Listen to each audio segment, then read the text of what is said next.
Performance support impacts the organization because it addresses the moment of apply.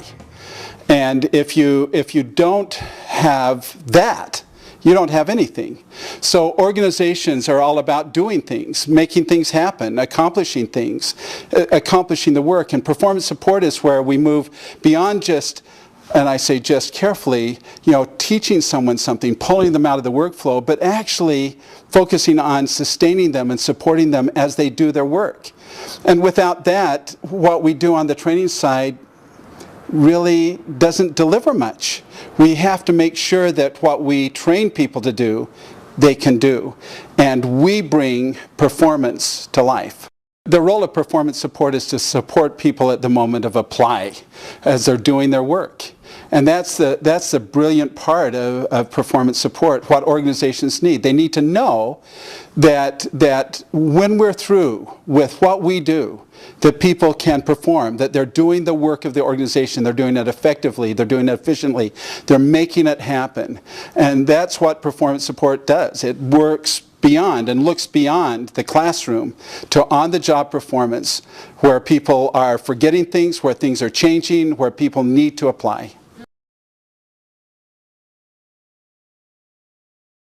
Performance support has been around a long time. Gloria Geary started it a long time ago.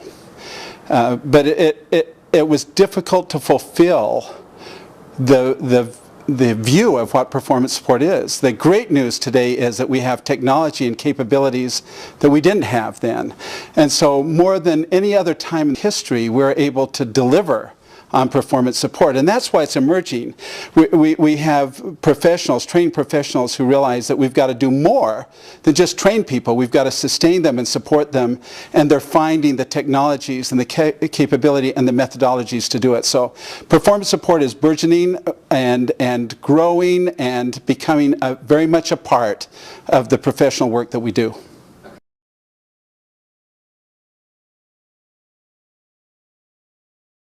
Performance support is vital to anyone, whether they're developing e-learning, classroom instruction, anyone in our work, in our profession. If they don't face performance support and address it, they stand the chance of failure. Because we can't guarantee that people can make the leap from the learning that we do to actually on the job doing it. And no one in this business wants to waste their time building something that doesn't really deliver performance, right? And so this journey of performance support simply helps learning live. It helps it survive. It makes sure that people are able to do what they need to do, when they need to do it, and the way they do it. They need to do it to make a difference to the organization. So without performance support, learning outcomes are left to chance. And performance support just simply ensures that what we build survives.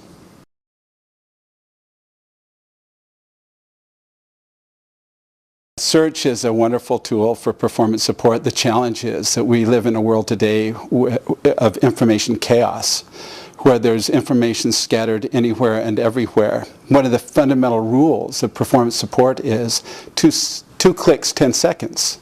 If I can't get to the solution within 2 clicks and 10 seconds that I need to do my job, I'm not going to go there. And so you do search and you get 24,500 hits. What in heaven's name do you do? So the challenge of performance support in design, which is what I'm going to be talking about, is how do you design so that I can get to what I need to satisfy any of those 5 moments of learning need within 2 clicks, 10 seconds. And that means that we've got to be able to take all of that vast amount of information and offer it up in the context of me, my job role, what I am doing, my workflow. And that is the real challenge of performance support, which we're able to do today. So we have information scattered everywhere. Search doesn't give us all that we need. And performance support is all about the methodology and the technology to do that.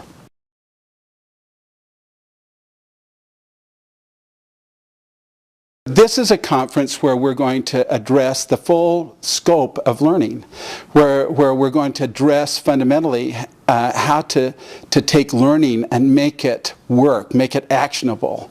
And so I'm going to be focusing on instructional design at warp speed, how to design learning that accommodates all 5 moments of learning need, when people are learning new things, when they're learning more about things, at the moment of apply when they're doing things, at the moment of change when I have to unlearn and relearn, and at the moment of solve when things don't quite go like they should and when I need to solve a problem.